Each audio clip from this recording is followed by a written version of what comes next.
প্রিয় নবী সাল্লাল্লাহু আলাইহি ওয়াসাল্লাম নবী হওয়ার পর 13 বছর পর্যন্ত পবিত্র মক্কায় ছিলেন।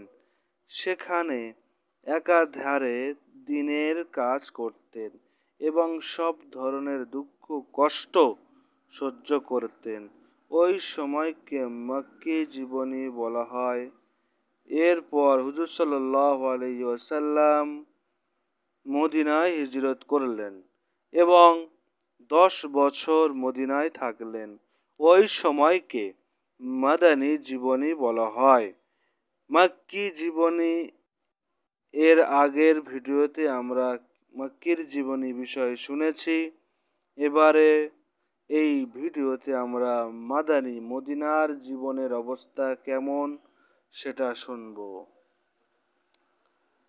আমাদের নবী সাল্লাল্লাহু আলাইহি সাল্লাম মদিনায় যেদিন থেকে মদিনাবাসীরা শুনেছিল যে আমাদের নবী সাল্লাল্লাহু আলাইহি ওয়াসাল্লাম মদিনায় আসছেন, সেদিন হতে তারা প্রতিদিন মদিনা থেকে বের হয়ে হুজুর সাল্লাল্লাহু আলাইহি সাল্লামের পথের দিকে তাকিয়ে থাকত।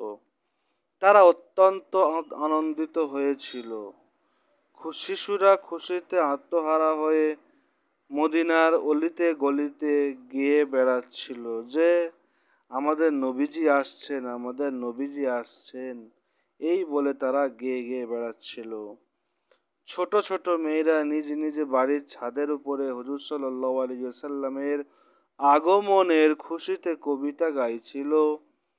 পরিশেষে যখন হুজুর সাল্লাল্লাহু আলাইহি ওয়াসাল্লাম আসলেন এবং প্রত্যেক মানুষের ইচ্ছা ছিল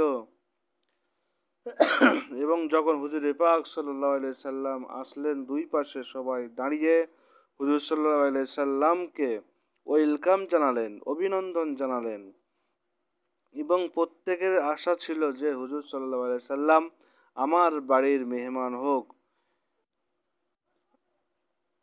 নবীজি সাল্লাল্লাহু আলাইহি সাল্লাম এর উটনি হযরতে আবু আইয়ুব আনসারী রাদিয়াল্লাহু তাআলা আনহু এর বাড়ির সামনে দাঁড়ালো এবং তিনি সেখানেই অবস্থান করলেন। হুজুর পাক সাল্লাল্লাহু আলাইহি সাল্লাম হযরতে আবু আইয়ুব আনসারী রাদিয়াল্লাহু তাআলা আনহুর বাড়ির মেহমান হয়ে গেলেন এবং হুজুর পাক সাল্লাল্লাহু আলাইহি সাল্লাম দিনের জন্য মক্কা থেকে মদিনায় চলে আসলেন।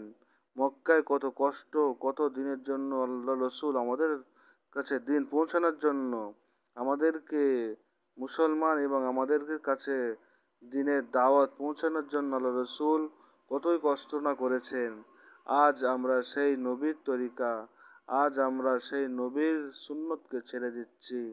ভাই সকল, আজকের মানুষ কোন পর্যায়ে পৌঁছতে যেতে পারে একবার চিন্তা করা দরকার আমাদেরকে, যে আমাদের প্রত্যেকের একদিন শেষ হয়ে যেতে হবে, মৃত্যুবরণ করতে হবে।